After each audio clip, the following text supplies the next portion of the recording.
Along with his pens, pencils and water bottle, there's one vital thing Matty Renshaw has to bring to school.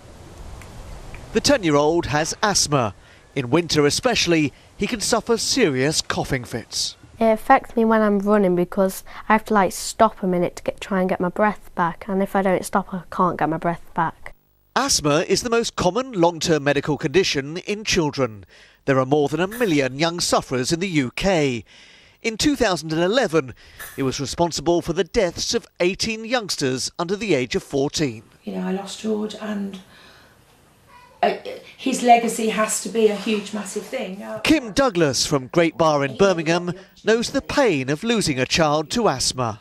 Her 3-year-old son George died from an attack in 1996. She went on to set up a charity in his name. In 2002, she began a mission to make it legal for schools to have emergency asthma inhalers. Now, 12 years of campaigning, petitions and trips to Parliament have been rewarded. It is extremely important just for the fact of having that little blue inhaler there, which at the end of the day, you know, they can administer while they're waiting for emergency help, as a very good chance of keeping that child alive, should that be the one that may well go wrong. Schools have always had first aid kits, and children with special medical conditions have been able to bring prescribed medicines to school with them. But this is the first time that schools will be able to have a spare one of these on site for emergencies. Research shows that 86% of children with asthma have been without their inhaler, either because it's been lost, broken, run out, or simply because they've left it at home. That's why many people believe that today's change in the law will quite simply be a lifesaver. I think the one that most people would recognise would be this one, the blue inhaler. The charity Education for Health, based in Warwick, also played a key role in getting the law changed. If you look back at the asthma deaths, and in fact there was a national review of asthma deaths only this year, and over 50% of those are preventable. So we hope that it will save lives, but we also hope it will improve the quality of life also of children in school. It's now up to schools to get an inhaler from their local chemist and train their staff how to use it. Having the reassurance that we could actually have an emergency inhaler in school, that would have access to that, in case that a child without an inhaler can use, it can prevent a potentially life-threatening attack. It's an historic day in the treatment of asthma, one which will allow schools, children and parents to breathe a little more easily. Peter Bean, ITV News, Birmingham. A West Midlands police officer who was nearly killed trying to tackle a burglar has returned to work after spending almost a year and a half recovering from his injuries. PC Pete McGinn was crushed between a lamppost and the suspect's car as he tried to make a high-speed escape. Andy Bevan has the full story. June 7th last year, and as cornered burglar Carl Anderson attempts to drive off in his Honda car, PC Pete McGinn opens the driver's door and tries to drag him out. Anderson reverses at speed across Oval Road in Erdington, and while PC McGinn clings to the door, he slams the vehicle into a lamppost. The door bends completely backwards and the lamppost crushes PC McGinn's left leg. It was broken in 2 places. Part of his pelvis was also shattered. Last September, PC McGinn made the agonising journey to Birmingham Crown Court to see Anderson jailed for 12 years for causing grievous bodily harm with intent. 15 months on from his injury, and PC McGinn is making a gradual return to work at Sutton Coldfield Police Station following 2 operations and dozens of physiotherapy sessions. He's had metal pins and plates in his left leg and hip and an artificial ligament in his shattered knee. He may not be back on the beat, but he is back on the job and catching crooks again.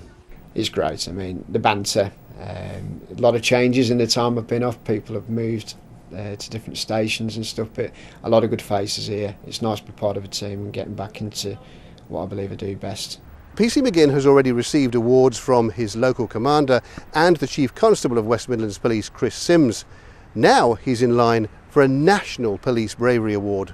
Probably meet the Prime Minister, but it depends. He's a very busy man at the moment.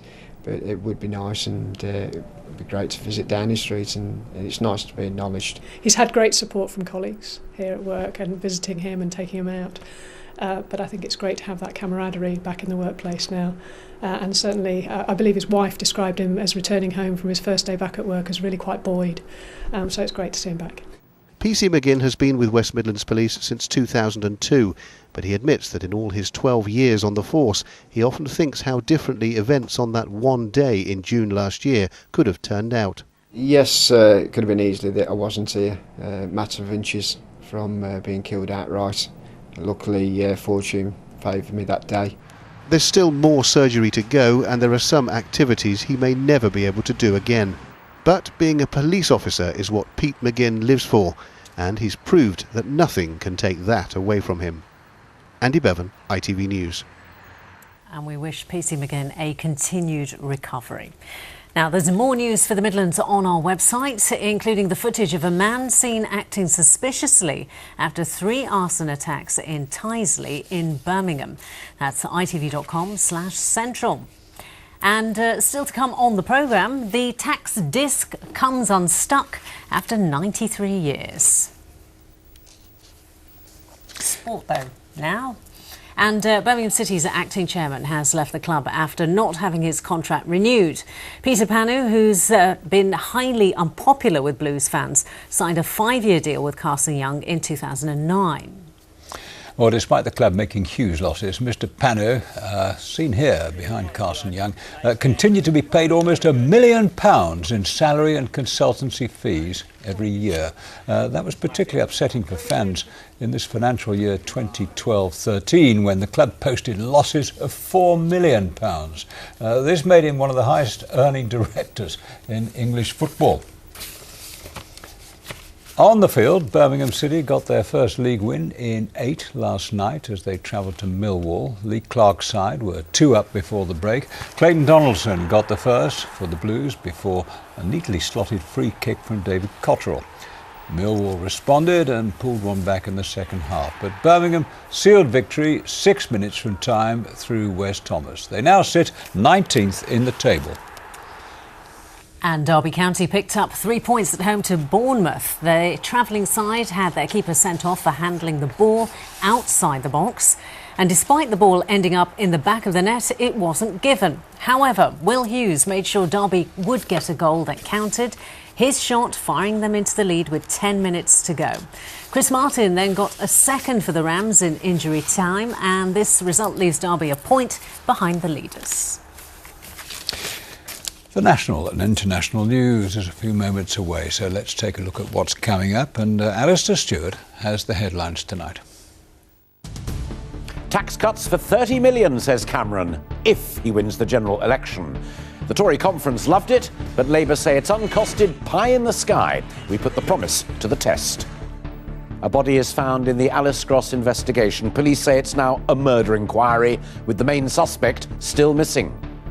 And Hong Kong's pro-democracy protest spreads. Nervous authorities cancel National Day celebrations. Join Mary Nightingale and me at 6:30.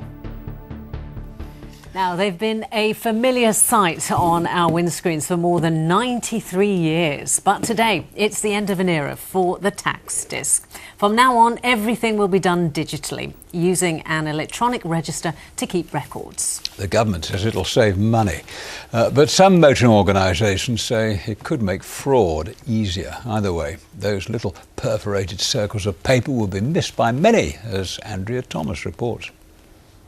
It's a bit of a sad day for Jude Curry today. He loves tax discs. He's got 12,000 of them, actually. It all started off in April 2009. I was on the internet and there was this abandoned Fiat and it had a tax disc in the window, and I thought that's an interesting thing to collect. So the next morning we went to the scrapyard and I got about 20 or 30 tax discs, and it started all from then. Andrew Shepherd is also feeling slightly emotional. He's got some of the earliest square discs that you had to cut out yourself. They kept going at that format until 1938, and they started putting perforations on them. That went on to 1942. Unfortunately, the factory got bombed during the war. So they went back to the old style of cutting them out, and it wasn't until 1952 we started doing perforations on them again. Motorists have always had a bit of a love-hate relationship with the tax disc. rather fond of that flimsy bit of paper in the window, but slightly enraged about the cost of it.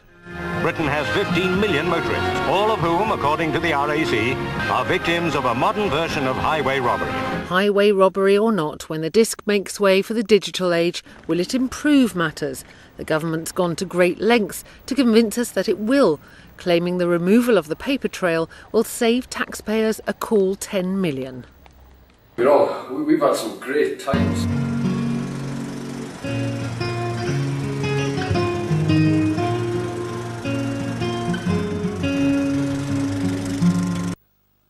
And the truth is, there is somebody else. I've met somebody online. But there has been some criticism from motoring groups who say that people don't know enough about today's changes. For example, did you know that if you sell your car, you can't pass the tax disc on? The next owner has to buy a new one from scratch. And if you don't tell the DVLA straight away, you could face a £1,000 fine. There's also the question of evasion or error, with accusations that rather than saving money, it could cost the economy dear. 1% of ANPR checks aren't accurate.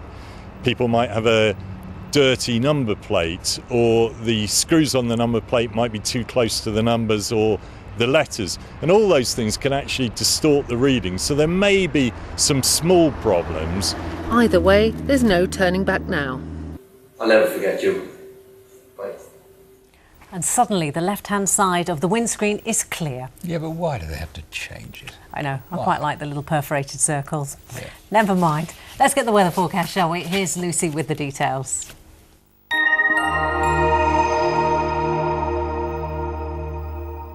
Hello again. Well, the leaves starting to change colour on tonight's weather picture, and we'll see more reds and golds as we head through the coming week because the weather is changing too. Turning more autumnal, a little bit unsettled, quite breezy, and certainly much cooler by the time we get to the weekend. We saw some rain overnight last night. That was on this weather front. That's now cleared away to the southeast. It left us with some good breaks in the cloud for this morning, and then the clouds started to build again, as I'm sure you noticed. And it's from here that this cooler air will spread in as we move towards the weekend. As for tonight, not bad temperatures once again, especially in southern counties where temperatures will hold up in double figures underneath all of this cloud. Further north, well, we'll start to see the lower temperatures developing. Lows of around 6 or 7 degrees Celsius, so much cooler than it has been, and it will be a mostly dry night as that rain just spreads further south and eastwards. So then, tomorrow morning, a dry start to the day, some breaks in the cloud, fairly cloudy though, and that's how it stays as we head into the afternoon. On the face of it, not bad temperatures, 17 or 18 degrees Celsius, but we lose the humidity and it will start to feel a little bit fresher. Here's how it's looking then as we move into Friday and the weekend. Dry on Friday for most of the day and then rain overnight, and that will introduce cooler air.